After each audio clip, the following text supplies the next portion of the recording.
First reflection question. First, I learned that only because a group member agrees to do a certain role, that does not mean that they are going to do it flawlessly and that they are experts in that area. I learned this because I believe some of my group mates in our initial group picked up roles that they were not strongest in and did not know the material regarding that area very well. And this caused a lot of confusion and a poor performance by them. Secondly, I learned that just emailing each other and sending our parts to each other is not enough, and rather, different online meetings should be held to ensure the quality of the project. I learned this because most of the time the emails I sent to my group mates would get a late response, and in most cases we could not discuss and fit everything in a single email. Second reflection question.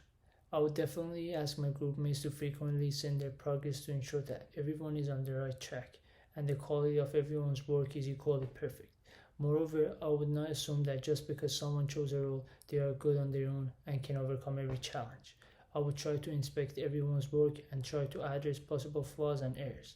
I believe this was not done initially because everyone thought people only chose the roles they felt confident in and hence they would do excellent in it.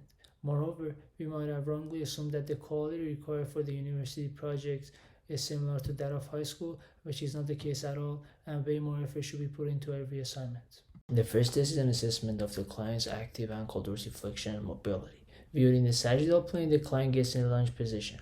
Afterwards, the client can be seen performing ankle dorsiflexion while shifting his body weight to the front leg in an attempt to position his front knee as far past his toes as possible. It is ensured that the client's knees, hips, and feet are aligned. Its stick is used to mark a vertical line from the shifting knee with the ground, and this distance from the client's toes is measured. The same steps are repeated for both legs. The client does not meet the grading criteria with both his left and right ankle, as his knees does not exceed the 10 centimeters benchmark past his toes. The next test is the passive ankle dorsiflexion and mobility test. The client is positioned in front of a wall in a split stance, while dorsiflexing his front ankle and shifting his body weight to the front leg in an attempt to position the front foot as far back from the wall as possible.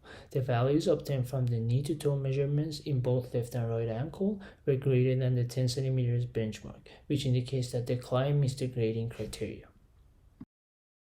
The next test is an assessment of the client's hip flexion by undergoing the active straight leg raise. The client starts in a supine position with both legs on the ground. The client then attempts to raise one leg as far as possible while maintaining a proper form and having their spine in a neutral position.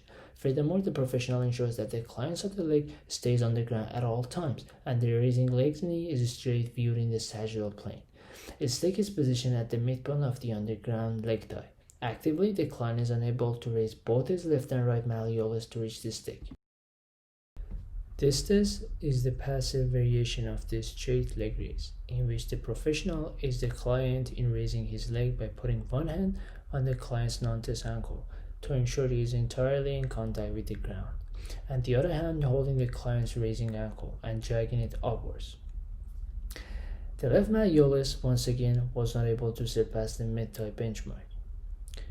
The right malleolus was able to surpass the mid-thigh benchmark. However, the right malleolus was not able to reach level 4.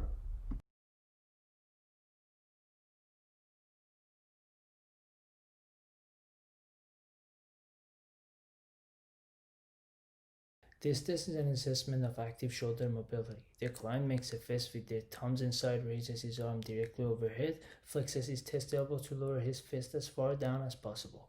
Viewing in both sagittal and frontal planes, the professional ensures that the client maintains a neutral back with his shoulders back and down. The client was able to actively lower both fists past his C7.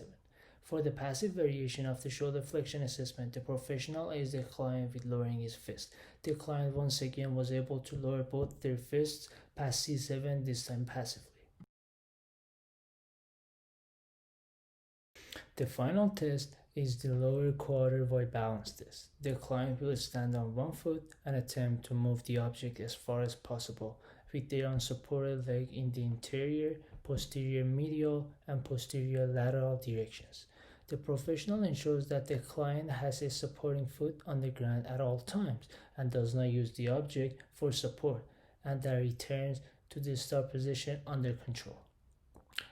The absolute values for the distance of the object relative to the starting point, as well as reach distance with regards to client's leg length, are shown on the screen at the end of the test.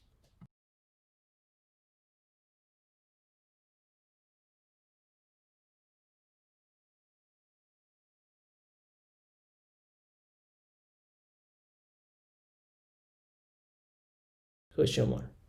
Yes, there was a difference in the client's passive and active mobility test. The client's active ankle dorsiflexion went from 8 cm or level 2 and 9 cm or level 2 at his left and right knee, respectively, to 10 cm or level 2 and 11 cm or level 3 for his left and right knee, respectively, when tested passively. When testing hip flexion, the client went from a level 2 at both his legs actively to a level 3 on his right leg and remained at a level 2 at his left leg passively. However, when testing shoulder flexion, the client scored level 2 for both hands passively and actively. Question 2.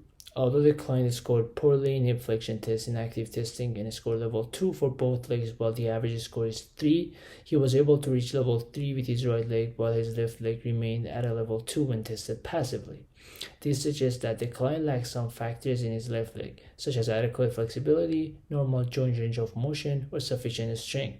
Furthermore, this caused the client to obtain lower reach distances with his left leg, as his hip does not allow him to properly stretch his left leg in different directions and somewhat constrain his leg motion.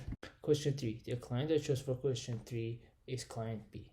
The mobility tests and balance tests conducted on a client would benefit Frederick too. This is due to the fact that hockey goalies should be able to lean in different directions when they are crouching, which can be assessed by ankle dorsiflexion test. Moreover, they should be able to rotate and stretch their hips in different directions when they are trying to get a better look at the puck or even when they are trying to catch it. This can be assessed by the hip flexion test. Furthermore, they have to stretch their hands in order to catch the puck, and that can be assessed by shoulder flexion test. Lastly, the Y balance test can provide us with sufficient information about their lower extremities stability. This is vital in hockey, which is a physical sport and players bump into each other constantly.